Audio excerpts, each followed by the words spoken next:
Mau tahu nggak perempuan kayak apa yang seumur hidupnya itu susah banget buat bahagia? Ya perempuan yang nggak bisa bersikap baik sama suaminya sendiri. Beneran. Dengar dulu sampai habis, baru kalian bisa paham kenapa aku bisa ngomong kayak gini. Kadang ya perempuan itu suka mikir dia udah berjuang, udah sabar, udah banyak ngalah, tapi dia nggak pernah sadar cara dia bersikap itu malah justru bikin rumah tangganya itu pelan-pelan jadi hancur.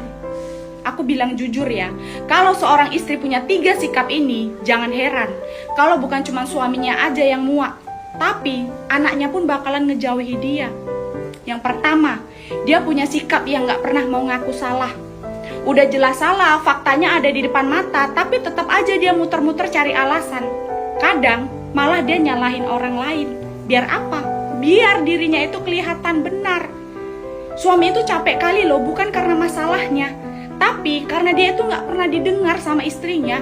Tiap kali ribut, tiap kali ada masalah, bukan malah nyari solusi, tapi malah nyari siapa yang bisa disalahin.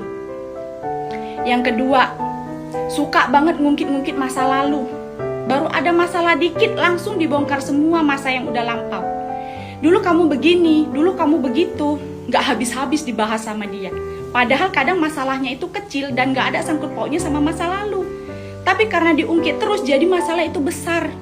Suami pun akhirnya capek buat ngomong, ya kan?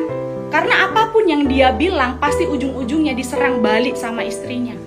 Yang ketiga, gak bisa menghargai suaminya. Suaminya udah kerja keras, udah berusaha nyenengin hati, tapi di matanya semuanya itu salah. Orang lain bisa kok lihat kebaikan suaminya, tapi di mata dia sendiri seolah-olah suaminya itu gak pernah ada benernya. Begitu suaminya salah dikit, langsung aja kena hantam tanpa ampun. Suami, kebaikannya, semuanya hilang gitu aja. Kayak gak pernah ada di mata dia. Lama-lama suaminya diam.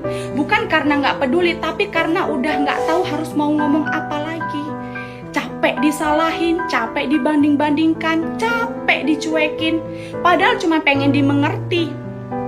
Jadi kalau kau rasa suami itu udah mulai dingin, jangan langsung nuduh dia itu berubah, dia itu selingkuh, jangan. Kadang dia itu gak berubah, dia cuma capek. Capek disalahin terus tanpa pernah dipahami. Karena rumah tangga itu gak butuh istri yang sempurna, tapi butuh istri yang tahu kapan harus lembut, tahu kapan harus diam, dan tahu kapan harus peluk suaminya. Bukan malah suka nyalah-nyalahin.